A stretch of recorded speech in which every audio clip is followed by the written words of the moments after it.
శిష్యుని లక్షణము 2.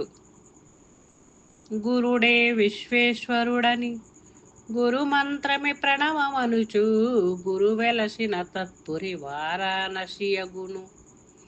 సద్గురు చరణ జలం బెగంగని గురిగలుగా వలెరా. ఎడతెగకుండా కొనియాడ వలెరా. నరులిష్ట దైవంబునకు పూజించిన ఎట్లు.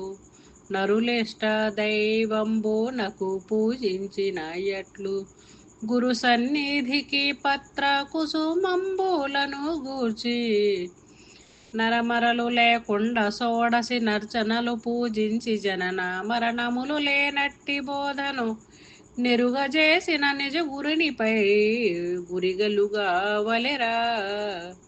ఎడతెగకుండా గొనియాడ వలెరా. జై నిజ గురుభ్యో నమః. జై నిజానంద పోలుజు వీరయాచార్యుల వారిచే విరచితమైనటువంటి శుద్ధని గుణ పరతత్వ బోధామృత కందార్థ దరువులలో ఈరోజు మనం శిష్యుని లక్షణములో 2వ కందార్థం. దీనిలో గురువుని ఎలా భావించాలి, గురువుని ఎలా ప్రస్తుతించాలి, ఎలా ఆరాధించాలి అనేటువంటి విషయం గత కందార్థంలో చెప్పినట్లుగానే చెప్తున్నారు. గురువుని మానవ మాతృనిగా చూడకూడదు. గురుడే విశ్వేశ్వరుడని. గురుని ఎలా చూడాలి? అన్నపూర్ణ సమేత కాశీ విశ్వేశ్వరునిలాగా చూడాలి.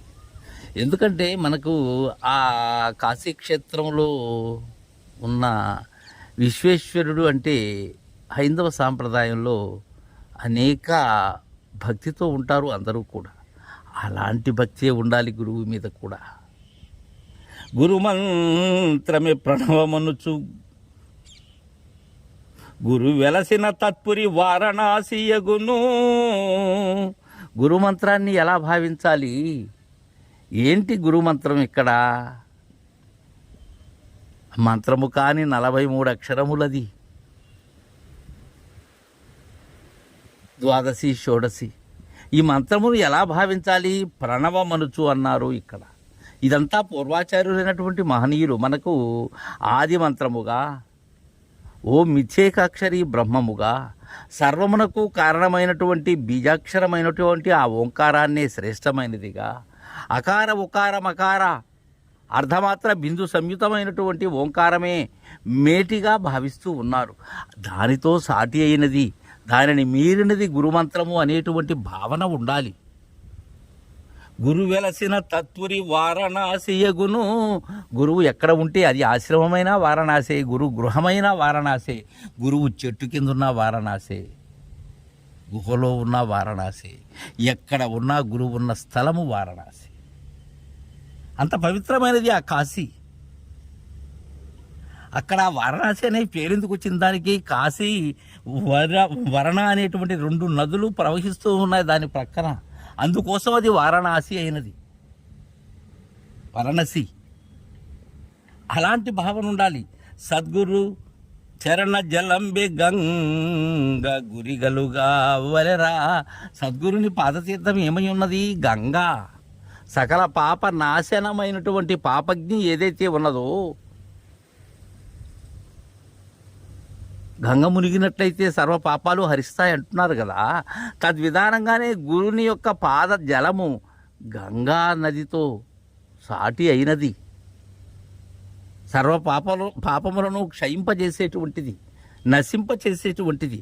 అలానే నాలో నెలకొని ఉన్న అజ్ఞానాన్ని తొలగించేటువంటి ఆ పాదతీర్థం గంగతో సాటి అయినది.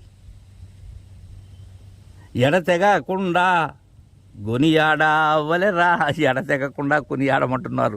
నా స్తుతులకు గురువు నేను కొనియాడగలనా? గురుని కొనియాడేందుకు నా తరం అవుతుందా? ఎవరి తరము కాలేదు. నరులిష్ట దైవంబునకు పూజించిన ఎట్లు.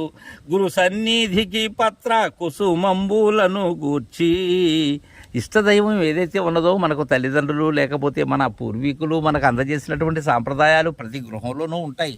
దానికి ఎలా అత్యంత భక్తితో సేవ చేస్తామో, పూజ చేస్తామో, ఎన్ని నిబంధనలతో, ఎన్ని నియమములతో ఉంటామో అలాంటివన్నీ కూడా గురుదేవునకు ఆచరించాలి.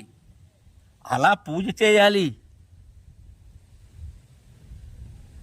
గురు సన్నిధికి, గురువు ఉన్నటువంటి ప్రదేశానికి, గురు దరికి పత్ర కుసుమంబులను గూర్చి ఈ హరపత్ర పూజ, అలానే పుష్పములతో పూజ, ఇవన్నీ కూడా అహోరహితంతో చేయాలి. నరమరలు లేకుండా షోడసి నర్చనల పూజించి జనన మరణములు లేనట్టి బోధను నెరుగజేసిన నిజ గురునిపై గురిగలుగా వలెరా. జనన మరణములు లేనటువంటి బోధ తెలిపినటువంటి గురుదేవుని మీద ఎలాంటి భక్తి ఉండాలి, వారిని ఎలా సేవించాలి, నన్ను లేక చేసినటువంటి గురువునకు, నా అహంకారము కూకట వేళ్లతో సహా పెకలించిన గురువునకు నేను ఏ తీరుగా పూజ చేస్తే ఆ రుణం తీరుతుంది. నగురోరధికం,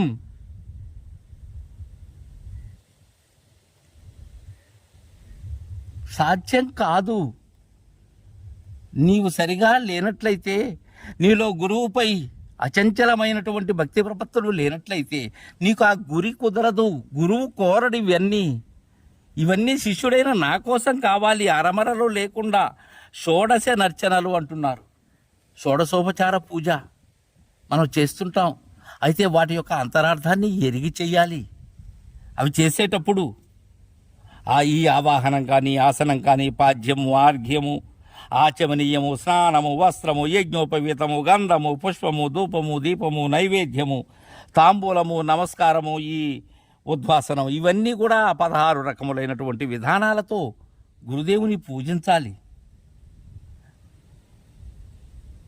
ఎవరి కోసం? శిష్యుల కోసమే. నీవలా అంకిత భావంతో, కైంకర్యంతో పూజ చేయాలి. పూని చేయాలి పూజ. పూనక పూజ చేస్తే అది వృధా. అలాంటి శిష్య లక్షణాన్ని తెలియజేస్తూ ఉన్నారు. తర్వాయి కందార్థాన్ని రేపు ముచ్చటించుకుందాం. జై గురుదేవా.